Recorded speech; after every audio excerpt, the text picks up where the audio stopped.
Assalamualaikum warahmatullahi wabarakatuh. Kami dari kelompok 1 Ilmu Tauhid ingin membuat video pembelajaran tentang kalam kekhalifahan.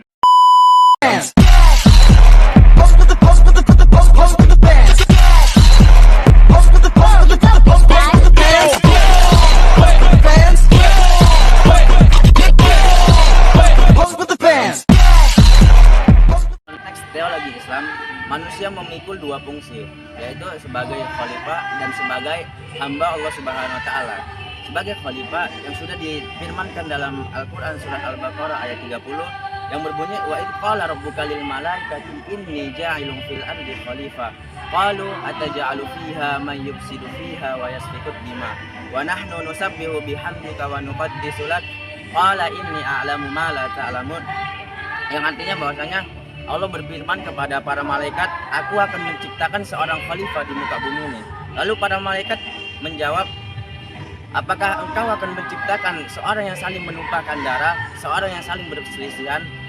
Kemudian Allah menjawab, qala inni a'lamu ma la ta'lamun, bahwasanya aku lebih tahu apa yang engkau ketahuin.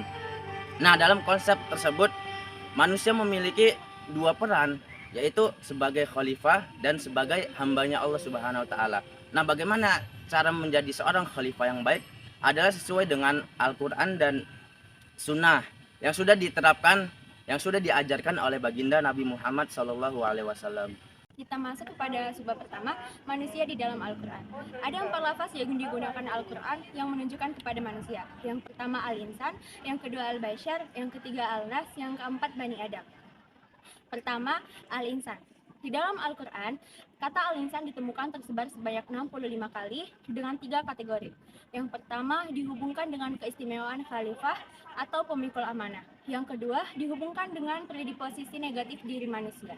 Yang ketiga dihubungkan dengan proses penciptaan manusia. Kata Al-Insan berasal dari akar kata uns yang berarti jinak, harmonis, dan tampak. Al-Insan terletak pada tingginya derajat manusia sehingga ia layak menjadi khalifah di muka bumi dan sanggup memikul akibat-akibat taklif atau tugas keagamaan serta memikul amanah. Bashar adalah anak keturunan Adam, makhluk fisik yang suka makan dan berbelanja ke pasar. Aspek fisik itulah yang membuat pengertian Bashar mencakup anak keturunan Adam secara keseluruhan. Manusia disebut al-bashar karena ia cenderung perasa dan emosional sehingga perlu disabarkan dan didamaikan. Manusia sebagai bashar berkaitan dengan unsur material yang dilambangkan manusia dengan unsur tanah. Sudah. Kemudian yang C ada lafaz An-Nas, yang mana An-Nas ini disebutkan sebanyak 240 kali dibandingkan dengan kata-kata sebelumnya seperti al-bashar. Dan kemudian di sini sudah jelas bahwasanya kata An-Nas ini sangat dimuliakan oleh Allah Subhanahu wa taala. Karena manusia itu sangat dimuliakan Allah karena berbeda dengan makhluk-makhluk lainnya, seperti malaikat hanya diciptakan akal tanpa diciptakan nafsu. Maka dari itu para malaikat selalu beribadah kepada Allah, selalu bertasbih kepada Allah karena mereka hanya diciptakan akal untuk beribadah kepada Allah. Kemudian hewan hanya diberikan nafsu tanpa diberikan akal. Maka hewan itu selalu melakukan aktivitas-aktivitas yang menurut hewan tersebut itu sangat membuat dia kenikmatan. Maka dari itu sudah jelas kita sebagai manusia diciptakan ini adalah makhluk paling sempurna dibandingkan dengan makhluk-makhluk lainnya. Kemudian yang C ada Bani Adam. Yang mana Bani Adam ini? Nah, kemudian yang D adalah Bani Adam.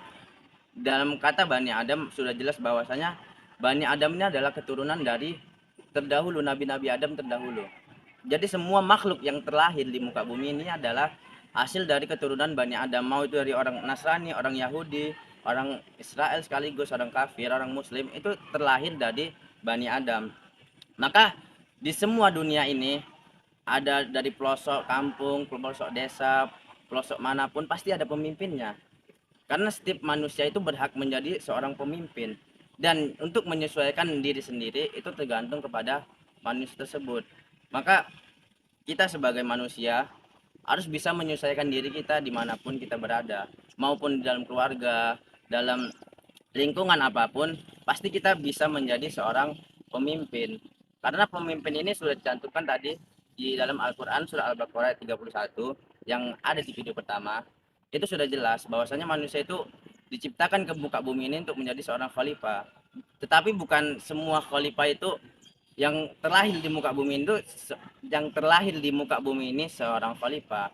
Akan tetapi orang yang pantas untuk menjadi khalifah itu sesuai dengan kemampuan dirinya masing-masing. Di sini saya akan menjelaskan tentang proses penciptaan manusia. Proses penciptaan manusia terdapat 6. Pertama, ada saripati tanah. Manusia diciptakan dari tanah yang menunjukkan keterkaitan antara manusia dengan alam semesta. Yang kedua ada nutfah, yaitu proses ini merujuk pada tetesan mani yang menjadi awal pembentukan manusia. Yang ketiga ada alaqah, yaitu tahap di mana embrio melekat pada dinding rahim. Yang keempat fase di mana embrio mulai terbentuk menyerupai segumpal daging yang dinamakan dengan mudghah. Yang kelima ada pembentukan tulang dan otot, yaitu setelah struktur dasar terbentuk, tulang dan otot mulai berkembang. Yang keenam dan terakhir yaitu peniupan ruh, tahap akhir di mana ruh ditiupkan ke dalam jasad, menjadikan manusia hidup dan berakal. Penggerak dalam penciptaan, yang pertama ada kehendak ilahi. Allah menciptakan segala sesuatu dari tiada dengan perintahnya. Yang kedua adalah interaksi dengan alam. Manusia sebagai makhluk yang paling sempurna bertanggung jawab dalam menjaga dan memelihara lingkungan. Yang ketiga adalah proses reproduksi. Cara ini adalah cara utama untuk melanjutkan generasi manusia. Yang ketiga ada kehambaan dan kekhalifaan. Yang pertama yaitu tujuan hidup manusia. Di dalam konteks ini, kedua peran ini menjadi moral dan etika di mana manusia harus taat kepada hukum Allah Subhanahu wa taala dan berkontribusi dalam kesejahteraan masyarakat. Manusia juga harus mengelola sumber daya alam dan menciptakan sesuatu yang sesuai dengan kebutuhan masyarakat. Yang kedua ada pengamalan ajaran Islam. Ibadah dalam Islam bertujuan untuk membentuk individu yang paripurna sebagai khalifah dan kehambaan. Salat, zakat, puasa, dan haji bukan hanya sebagai ritual, tetapi juga untuk meningkatkan kualitas kehambaan dan kehalifaan. Yang ketiga ada teologi dan pembangunan. Dalam konsep kehambaan dan kehalifaan, pembangunan harus sesuai dengan kerangka tauhid, di mana harus mencakup antara alam dan manusia. Yang keempat ada tanggung jawab manusia.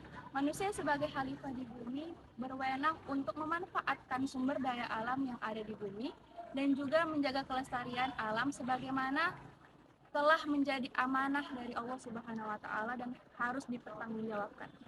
Yang kelima ada kehambaan dan kehalifaan dalam pendidikan.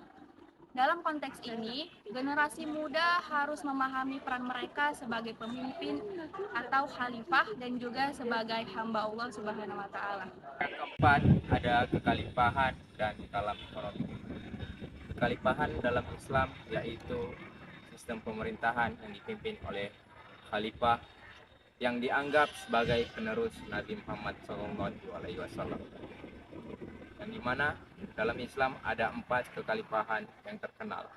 Yang pertama ada kekhalifahan Rasyidin, yang kedua Umayyah, yang ketiga kekhalifahan Abbasiyah, dan yang keempat ada kekhalifahan Utsmaniyah. Kedua adalah kalam ekonomi. Kalam ekonomi dalam Islam itu berkaitan dengan filsafat dan berlandaskan hukum-hukum syariah.